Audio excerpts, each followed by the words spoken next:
will speak about the passage from one generation to the following one. What we can learn from this kind of passage, from the way other sciences than nutrition or food sociology have succeeded in building big facilities, and what we can learn from this, from their work, what kind of lessons we can draw from these other sciences.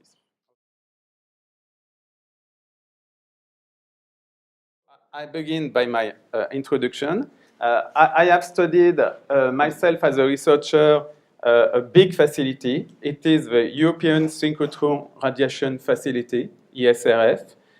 It is in Grenoble, in France, very close to the Italian and the Swiss border, and it was the first third-generation synchrotron. It means there was 2 generations. And I have studied it by a longitudinal study. It means that from 1992 to 2005, I have come back regularly to this synchrotron to study, to see how these facilities has changed and what we can learn from it. So I will speak about this. It has nothing to do with food. So it is really something which has to do with generation. Facilities and generation.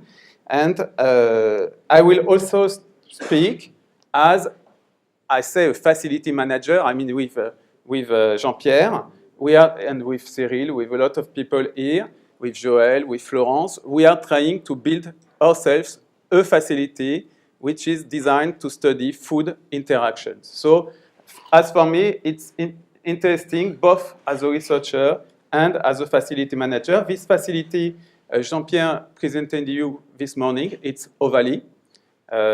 It means that it's an experimental platform which is in progress now, which is a project that we will build in the next 2 years. It's a tool to study food habits. It means that we will put people in a social environment, for instance, a restaurant or a room or things like this. And we will shoot them, we will film them, not shoot, maybe shoot. Maybe shoot is rather confusing, so I will say screen, I don't know. And we will, after, study their food habits. We will try to make the same facility in Kuala Lumpur with our friends from the tailors, and we hope it will be possible. And it will be then a tool to lead Euro-Asiatic comparisons. And the main goal of this facility is to make this kind of comparisons. And it's also a way to increase our partnerships between the tailors and the startup and the University of Toulouse.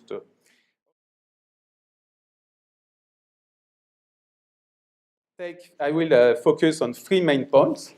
The first point I will present the reasons why the sociology of sciences has not been very interested in facilities up to now. So I will try to explain that there was a weak but growing interest for scientific facilities. Then I will focus on the facility that I have studied, I mean ESRF. So I will try to describe this organizational facility. And then I will come to my third point. It means that I will try to draw some lessons from the ESRF to address some questions on OVALIE. It means that the questions and Enigma that we will maybe have to solve in the next years.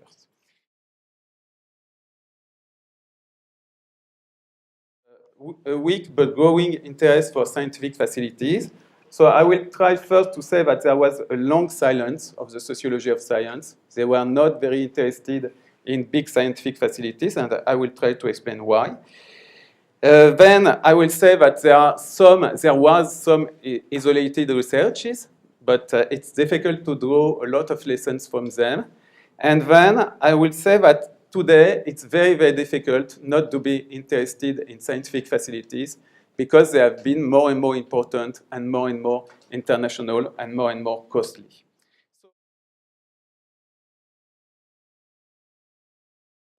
There were mainly two paradigms in sociology of science. The first one was designed by Merton, Robert King Merton, in the 50s and the 60s. And the second one was designed by a lot of researchers in the 80s, and it was Science and Technology Studies, which is mainly called STS. If we look to the first one, the paradigm which was designed by Merton, it had a small interest in scientific facility, very, very small.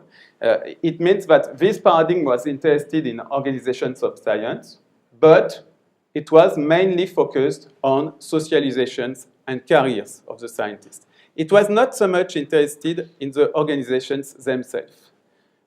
A bit, but not that much. And one explanation is, of course, that at that time, there were very few organizational facilities. There were not so much big facilities, and of course, this paradigm had difficulties to find field work which was really linked to this kind of facilities. So it was a kind of pity because this paradigm was really suited to the study of scientific facilities, but there were not so much scientific facilities at that time.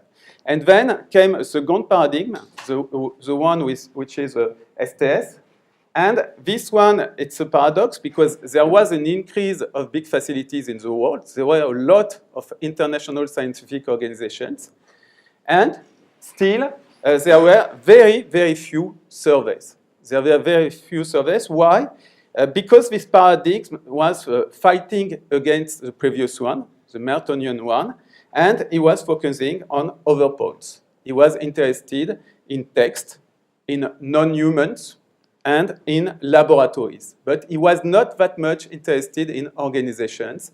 And it's a kind of pity because during 40 years, or maybe 50 years, there were international organizations which were growing, which were becoming more numerous, but there was no interest of the sociology of science in these facilities. Of course,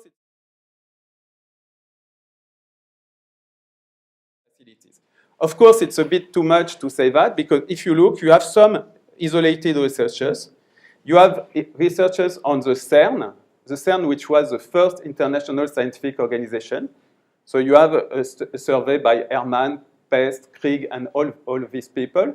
And they have written about 3,000 pages on the CERN, but it's very, very historical. So you know everything on the way the CERN has been created, but you don't know so much the way it was working. So it's more historical. You have a pioneering survey on high-energy physicists from Sharon Trawick, who was an anthropologist, and who has written a book which is Beam Times and Lifetimes, the World of High-Energy Physicists, which is a very good survey, but which is mainly a survey on the community, on a scientific community. She tries to describe the high-energy physicist, and she's not trying so much to describe the scientific facility in itself. Okay? Then you have the only true survey on the organizational facility, which is by Terry Sheen and Bernward Jorges. And it was, once again, some surveys about the facilities, but the main interest was on scientific communities which were working in this kind of facilities. Okay? Yes? Yes, okay. And then you have also an interest for a major scientific failure. It's a book by Diane Vaughan, who has written a book about the Challenger launch decision. It's not really a facility, but it's another book which is dealing with this organization of science. So if you look, you find some books on organization of science. You find some books on scientific facilities, but not that much. And they are more on scientific community than on scientific facilities. Okay. But it's more and more difficult not to be interested in these scientific facilities. The first reason is that they are more and more numerous. So if I take only the synchrotrons in Europe, you had 6 in 1970. You had 15 in 92, and you had 18 in 2015. So you have more and more scientific facilities. It's the same thing in the US. It's the same thing in Asia. You have synchrotron now in Brazil, in Korea, in China, everywhere. I don't know if there is one in Malaysia, but I think so. And you have more and more scientific facilities, and they are more and more international. Okay? The second reason why you have to be interested in the scientific facilities is that costs are growing. The cost of scientific research are growing. So you have to conclude partnerships to share the cost. You have to offer service to industrials. You have to address social needs. For instance, the museums. For instance, a synchrotron can help you to see how a painting has been painted. So you can focus on it, and you can see whether the painter has done first a first painting, and then he did a second one on the first one. You can see how the painting is growing older, if it's a problem or not. You can see all these kind of things. You can see, for instance, Egyptians' mummies, and you can look if how they have been done, okay, by synchrotron. And you have also a pressure to overcome borders between disciplines and to enforce interdisciplinarity. And all these things are leading to a growing importance of scientific facilities. It means that more and more you are doing research in this kind of scientific facilities. The other reason why it's important is that more and more we are interested in the new, in the governance of research, and also is that science is more and more exposed to benchmarking, to regular assessment, and so we have more and more surveys, more and more studies about the way the scientific facilities are working. So it was my first point, the way the sociology of science has looked on scientific facilities. So now,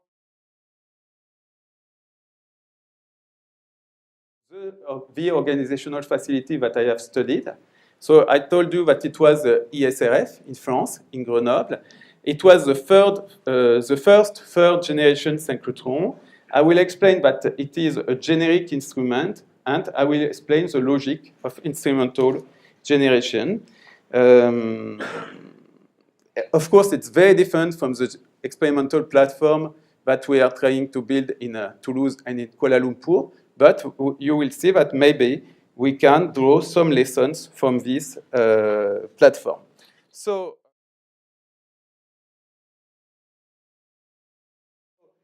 ESRF is the first third-generation synchrotron. It means that you have several things. You have an energy source. Energy source, it's this thing. It's a circle. You have electrons which are turning in the circle.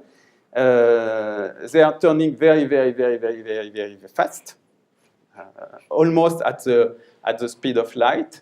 And when they turn, they produce X-rays. Okay? They produce X-ray, and it's produced something that we call a beam. This beam is very intense, very stable, and very precise. So you can study matter, you can study the properties of matter, you can study a painting, you can study a catalyzer, or you can study a human body. Okay, you can put a human body and you can look, for instance, if he has a tumor, how it is done. Okay, or you can study a molecule, or you can study everything you want. And around this circle, you have about 40 beam lines. So these beam lines, they are lines which are using the beam to conduct this beam just to a sample. Okay, so you use this beam and you will study a sample. You will see what are the properties of this sample. Is it clear enough? If there is any question, you tell me. So you have an energy source. You have about 40 laboratories which are working at the same time. So it means that every day you have 40 laboratories which are using this beam, and they are beam lines. And it means also that the same day you can have experiments from physics, chemistry, biology, or you can study a painting, or you can study what you want.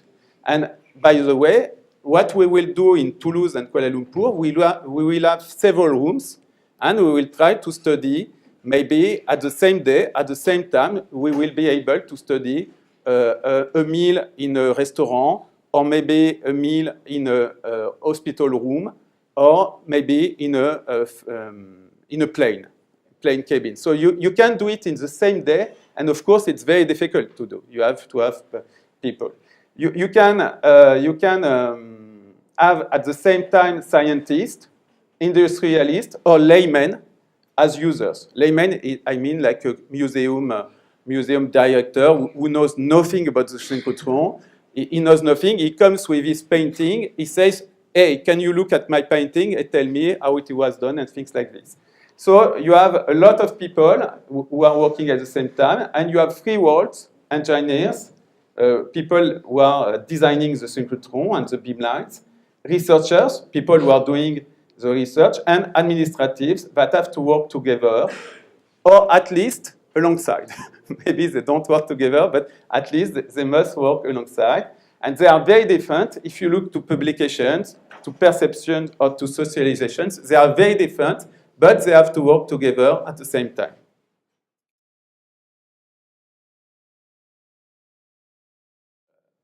If I look to my synchrotron, I call it a generic instrument.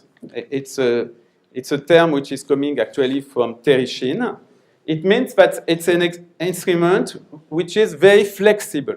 It's very flexible. It can be used by several disciplines and by several disciplines at the same time. Okay? So it's not designed only for one kind of experiment. It's designed for a lot of experiments, and it can make these experiments at the same time. So it means that the same beamlines can be used by a physicist, a chemist, a biologist, anyone, okay? And some beamlines are partially reconstructed every week. So you change them, okay?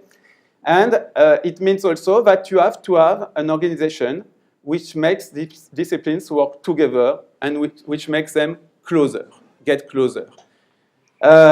This organization in the ESRF was very, very service-oriented. It means that everything was done to help the users, to make them the experiments the most easier possibly. And it is a more and more democratic facility, but it means that more and more disciplines could come, more and more countries, and even people who didn't know anything about science. Okay?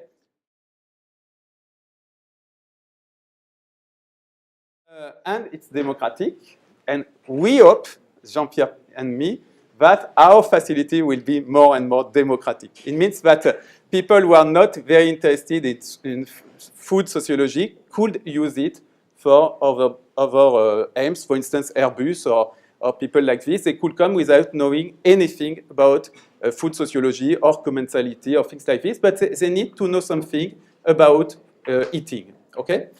I come to my third point, the logic of instrumental generations. The third point is that this kind of tool is working by generation. It means that you have a first generation and second one, a third one, and so on. Each generation is linked to an instrumental improvement. It means that you have a discovery which leads to a new experiment, but it's not only technical. You have technical improvement, but you also have, at each generation, new users. It means that you can imagine new experiments, and you can conquest new users. It's also a rhetoric for crowdfunding. It means that you can come to your government, and you can say to your government, hey, you see, they have in Korea a new generation. We are in China. We need to have also our new generation. It's not possible that China has a new generation and we don't have. So it's a rhetoric for crowdfunding. And it's also an operating logic. It means that each generation will allow a socialization of youngsters. The youngsters will learn things. They will learn things, for instance, on the third generation synchrotron. And then they will become a full researcher on a second one. Okay, and they will train new youngsters. It also allows career opportunities. It means that people from the third generation, they have new positions. They can be responsible of one beamline or maybe even of one synchrotron. And that's maybe the main point. There is a constant cooperation between facilities of different generations. It means that when you have the third generation, the second one doesn't disappear. It will maybe last 10, 15, 20 years. It will work maybe 20 or 15 years, and they will cooperate. It means that, for instance, the third generation is produced in the previous generations. They are studying new equipment, they are studying new experiments, and when the third generation is working, these people from the third generation, they will help the people from the previous generation to improve their synchrotron. Okay. So I come to OVALIE. What are the questions and enigma that we can learn from this study of the ESRF and from the sociology of science generally? And I will try to focus on three main points very, very briefly. But of course, there are the questions that we are dealing with at the present time with Jean-Pierre, Joël, Florence, and Cyril, for instance. So I will speak about the design and building, about the team, and about the upgrading. The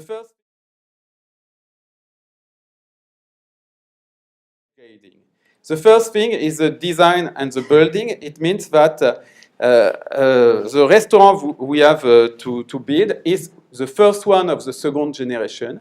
So we have to take into account the first one. So we have to try to take into account the advantages, the accomplishment of the first generation. So Jean-Pierre has told a lot about it this morning, so I will go very briefly, but we have to lean as far as possible on available components, softwares, and maybe human resources. For instance, people who have done their PhD on these first generation facilities. We have to imagine new experiments on the basis of the present ones. It means what are they doing and how can we do better with new softwares and things like this. We have to adjust experiments to OVALIE while letting the first generation platforms find their nest. It means they won't disappear. They won't disappear, so we have to share the market. Okay, so to share the market between us, we have to find the experiments for which ones OVALIE is better suited, and we let the other experiments to the previous generation. So we have also to overtake its limits, but Jean-Pierre has spoken about it this morning, so I will let it. But we have to do this, and this building phase is also the discovery for us of a new kind of work. We have to improve new skills. So, one point, the team, it means that we have constantly to improve our human resources. We have to look for PhD. We have to look for partners which could be interested in our facility. It means that industrials, universities. We have to do new recruitment. Of course, it's in 10 years. It's not today or tomorrow. But in the 10 next years, we have to imagine that we will, maybe in 2 or 3 years, we will maybe recruit someone who has done a PhD on this subject, and maybe in 5 or 6 years. And so we have to improve our team. We also have to learn to manage this operating logic. It means that if other researchers are coming to our platform, to our scientific facilities to make experiments, we must learn to welcome them. And it's not easy for people who are researchers. We must implement a selection procedure of the project. We must develop a service logic like the ESRF. And we must have an openness to the research projects from other researchers, from other countries. It's a new way to work for us.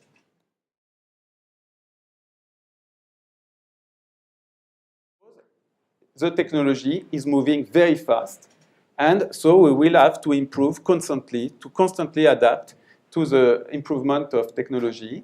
We shall have a financing plan which allows beginning and regular upgradings. So we need this. And we shall also imagine that we will, in 5 or 10 years, recruit people at the same pace than the experiment proposals grow. Okay. Grow. Okay, I come to my conclusion. So I think that you understood that OVALIE is a challenge for us. It's really something which is not easy to drive. We have to learn new skills. We have to learn new knowledge. But we are also fully convinced that it will offer us a lot of rewards, a lot of publications, we hope so, and a lot of budget. So, and maybe the last point is that the hard sciences model is a solution to go from one generation to the other. I have tried to present you some lessons that we can draw from this hard science model, but of course, we have maybe to invent a new one, which will be better suited to the social science model. Okay, thank you very much for your attention.